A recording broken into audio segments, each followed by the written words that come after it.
En el nombre de Allah, el omnicompasivo, misericordioso. Paz a todos. El Islam abordó el concepto de la guerra en todos sus aspectos. El jeque Muhammad Abu Zahra hablará de otro aspecto importante que es los súbditos y los bienes de los enemigos. Allah dice en el Corán: si entre los asociadores alguno pide protección como cliente, dásela hasta que oiga la palabra de Dios.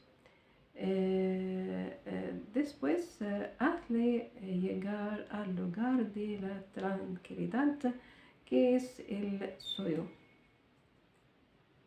Dejemos antes que el único motivo de la guerra era la acción necesaria para rechazar la agresión, y que la guerra se limitaba al campo de batalla.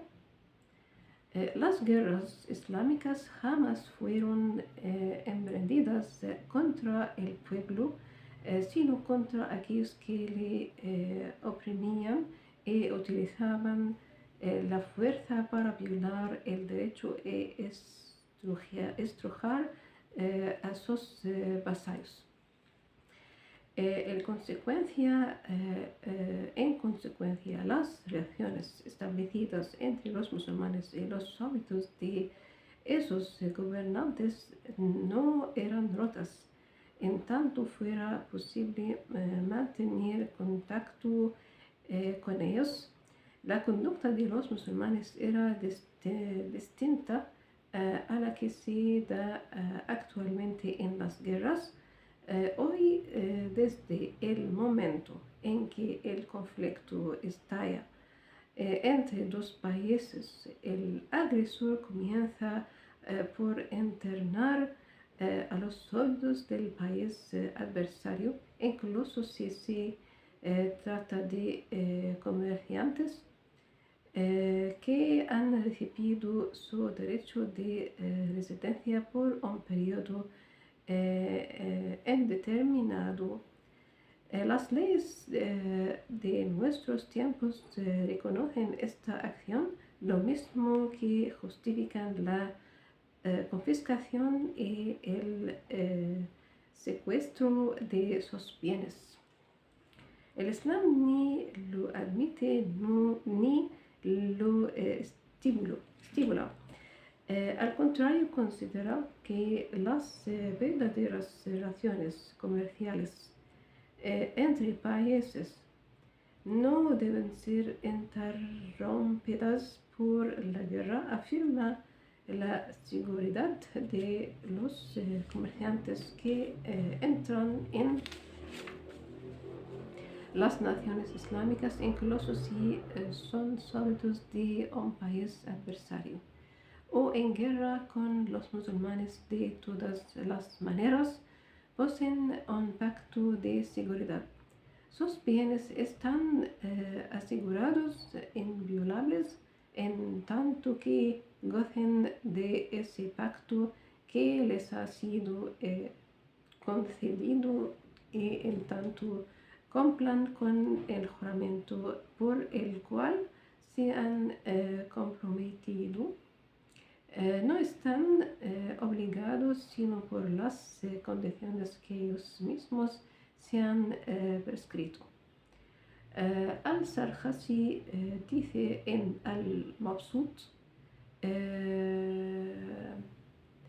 explicando el estatuto de sus bienes tras la declaración de guerra: sus propiedades están bajo la protección de los musulmanes en virtud del pacto de seguridad, y no pueden ser cogidas en virtud de la proscripción. El Islam, al proteger los bienes de los comerciantes con los que ha firmado un pacto de seguridad, estipula que esos comerciantes pueden conservar sus propiedades, incluso si manejan las armas en contra de los musulmanes al volver a sus países hostiles al Islam. Ibn Qudama dice en Al-Mughni, si un soldado enemigo entra en un país islámico en virtud de un pacto de seguridad y confía sus bienes a un musulmán o uno que goza de la protección de los musulmanes, o bien presta dinero a uno de los dos, él luego vuelve a su país. Debemos tener en consideración si vuelve como mercader, mensajero, turista, o a llevar a cabo un asunto privado tras del cual volverá al país islámico. Si es este el caso, debe continuar gozando de los derechos de seguridad que le han sido concedidos para su persona y bienes. Esto porque el soldado no se ha desviado de su intención de permanecer en el país musulmán. Está en el mismo caso que los que permanecen bajo la protección del Islam, a condición siempre de que su visita tenga por finalidad una de las razones antes dichas. Pero si vuelve a su país con intención de residir en él, el acuerdo de seguridad queda derogado con respecto a su persona y sigue válido respecto a sus bienes, porque habiendo entrado en un país musulmán en virtud de un pacto de seguridad, sus bienes son automáticamente asegurados. Y así, si el pacto de seguridad concerniente a su persona es anulado, el que concierne a sus bienes permanece válido, que es su sola persona la causa de la anulación y no sus bienes. La propiedad de los bienes son respetados incluso si el propietario toma parte en el combate, pero en este momento se hace ilícito matarlo. Aún más si el comerciante con el que los musulmanes habían acordado un pacto de seguridad muere en un país hostil o es muerto en combate contra los musulmanes en el campo de batalla, no se pierden sus bienes, sino que pasen a poder de sus herederos legales, según los preceptos de la mayoría de los al-faqihs. Solamente al-Shafi'i hace una excepción diciendo: el argumento es el siguiente: la seguridad es un derecho necesario relativo a la fortuna. Si la fortuna del combatiente es transmitida a sus herederos, este derecho, lo mismo que todos los derechos, hipoteca y otros, permanece unido a la fortuna y pasa a los herederos legales con la fortuna. Pero si los herederos del combatiente están en territorio enemigo o si el combatiente no tiene herederos, la fortuna entonces pasa de derecho a los musulmanes. Los juristas islámicos no aprueban la confiscación de los bienes pertenecientes a un combatiente enemigo, más que en el caso en que haya sido hecho prisionero y reducido a la esclavitud después de un combate contra los musulmanes. Su derecho de propiedad queda anulado y sus herederos no pueden beneficiarse de él, porque tal derecho no tiene valor sino a través de la sucesión, cosa que no puede tener lugar más que después de la muerte de ese combatiente. Los juristas dicen que en este caso los bienes del combatiente en cuestión irían a parar al tesoro público de los musulmanes. Sus esclavos serían libertados, y si un musulmán o uno de los que gozan de la protección de los musulmanes es su deudor, la deuda quedaría anulada. Hemos dicho que ya que el estado de guerra no impedía el comercio entre los musulmanes y los países enemigos, por tanto era permitido a los comerciantes penetrar en las naciones hostiles transportando mercancías procedentes de países islámicos, pero no debían exportar mercancías que pudieran fortificar el enemigo en detrimento de los musulmanes. Los juristas de la escuela Hanafi han declarado que todo podía ser trasladado comercialmente a territorio enemigo, a excepción de equipo militar, tal como espadas, flechas, esclavos, animales utilizados en la guerra y hierro con el que se fabrican las armas y que es el origen de todo armamento. El Altísimo dice a propósito del hierro: hemos hecho descender el hierro que lleva en sí un peligro terrible y una utilidad para los hombres. La mayoría de los juristas permite la exportación de alimentos y diversas clases de vestimenta para los países hostiles.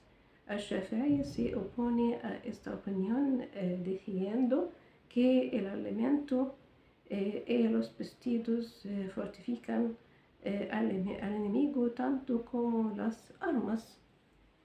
Los juristas que autorizan la exportación de toda clase de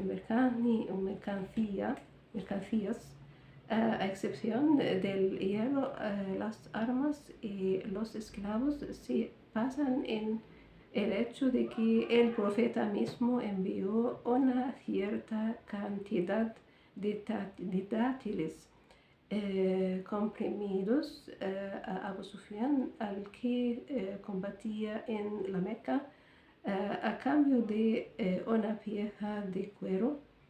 Le envió también 500 dinares a fin de distribuirlos a los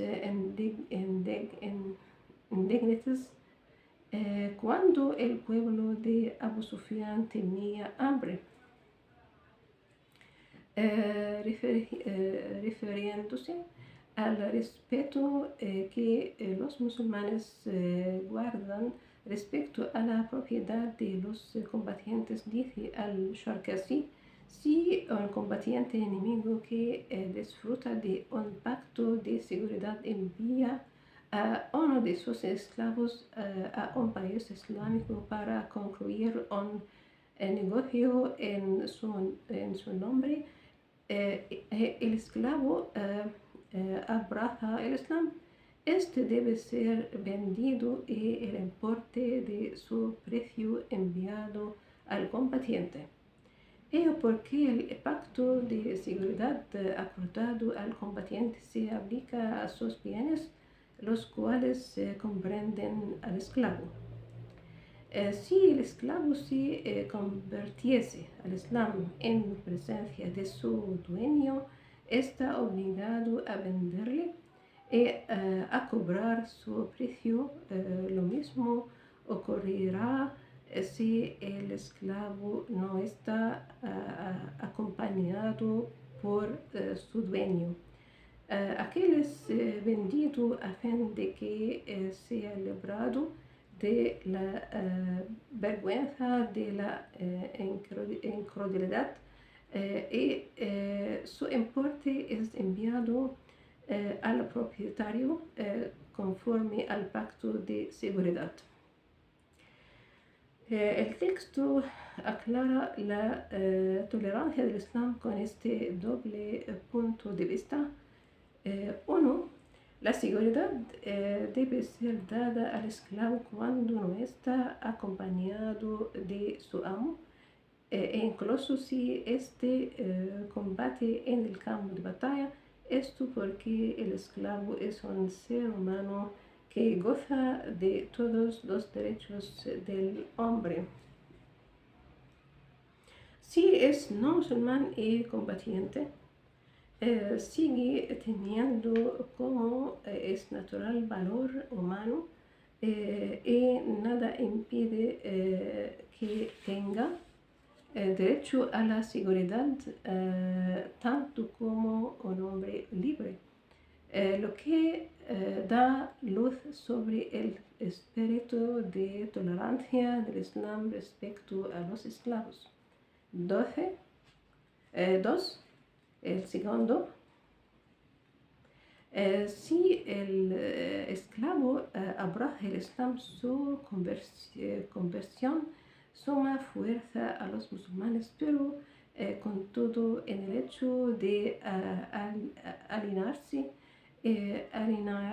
en el lado musulmán y de formar parte de su fuerza, la equidad islámica tiene ocasión de manifestarse en toda su perfección.